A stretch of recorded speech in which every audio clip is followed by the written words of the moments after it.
Why did a dad's deceptions lead to murder? We are pulling back the curtain on the multiple personas of jail dad Ross Harris. He is accused, of course, of murdering his toddler by intentionally letting the little boy bake to death while trapped inside a hot car all day, a torturous death. The whole description of him a second ago as morally bankrupt and a character out of Animal House just does not gel with the guy I knew. You know, he was a very responsible, decent, appeared by all indications to love his child.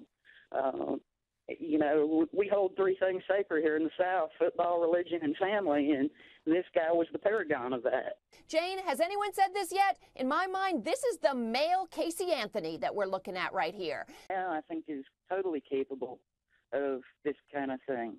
The Ross I knew, again, was not, but, you know, clearly we've got a bunch of different personas going on, and I just think he wanted out, and then he thought this was the best way. Twists and turns, dramatic ones in the hot car death investigation as the dead toddler's mother lawyers up. That's right, Leanna Harris, who has said some suspicious things, according to a lot of people, has just hired Atlanta criminal defense attorney Lawrence Zimmerman.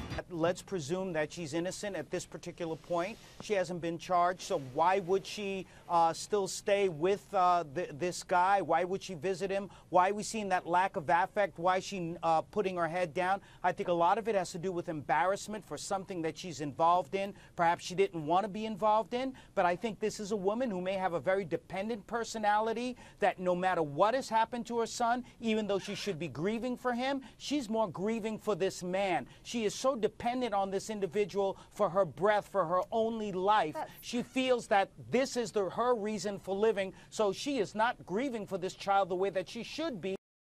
Frantic race against time as Washington state cops launch a massive search for a beautiful missing 17-year-old girl who cryptically wrote in her journal just before her disappearance, quote, "If you're reading this, I'm missing or dead."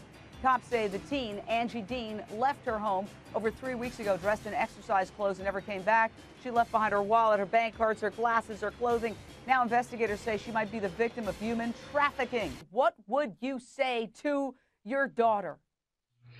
We're here for you. Your whole family is here for you. There's a huge group of people looking for you, who love you, who can help you out of anything you're in. It's not an impossible situation. We're here for you, and no matter what you think is going on, there is help. We have got some wonderful breaking news for you. Hallelujah. I am so happy.